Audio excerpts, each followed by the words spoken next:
영남대병원 검사 중단 오염 코로나19 안타까운 이유. 영남대병원에서 코로나19 검사 중단을 하게 되었습니다.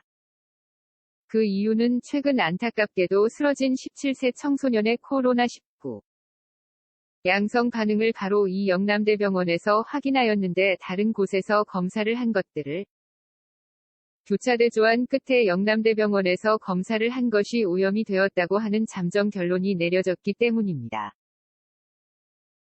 당연히 영남대병원에서는 검사 중단을 선언하면서도 불편한 기색을 감추지는 않았습니다. 사실 영남대병원뿐만 아니라 다른 실험실에서도 얼마든지 실험이 오염이 될 수 있습니다. 그렇다면 영남대병원에서는 그 검사 혹은 실험이 오염이 되었던 부분이 어디에 있었는가를 먼저 찾아야만 합니다. 그렇지 않으면 당연히 보건당국에서는 영남대병원을 신뢰할 수 없게 되고 당연히 지자체뿐만 아니라 국민들도 영남대병원에서 검사한 것에 대한 신뢰가 무너질 수밖에 없는 것입니다.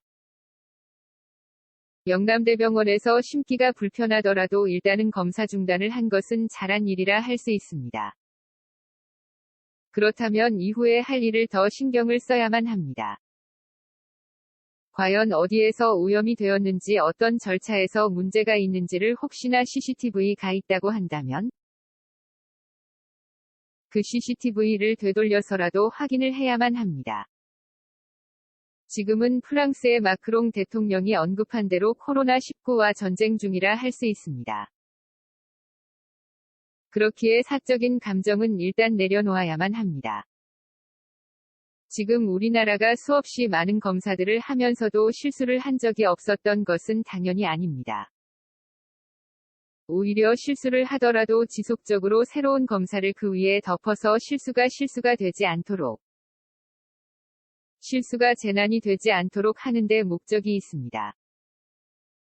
이번 영남대병원 검사 중단의 원인인 검사 중위 오염에 대해서는 분명히 영남대병원에서 그 대답을 스스로 찾아야만 합니다. 그렇지 않으면 오히려 영남대병원만 위기가 아닙니다. 영남대병원을 통해서 검사를 했던 많은 사람들도 우려를 할 수밖에 없습니다.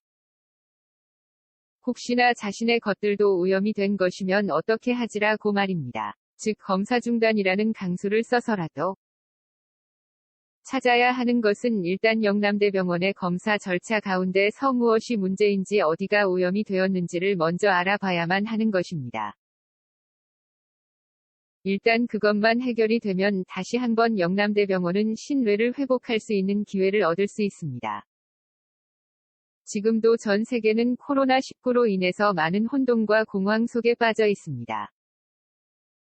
우리나라가 다른 그 어떤 나라보다도 많은 검사 횟수를 통해서 그러한 공황, 혼돈이 없었다고 한다면 더욱더 검사의 신뢰성을 지켜야만 합니다. 영남대병원의 검사 중단은 단순히 그들을 비난하기 위해서 하는 것이 아니라 그들이 다시금 신뢰를 회복하기 위해서 필요한 것입니다. 지금 오염원을 찾아야만 합니다.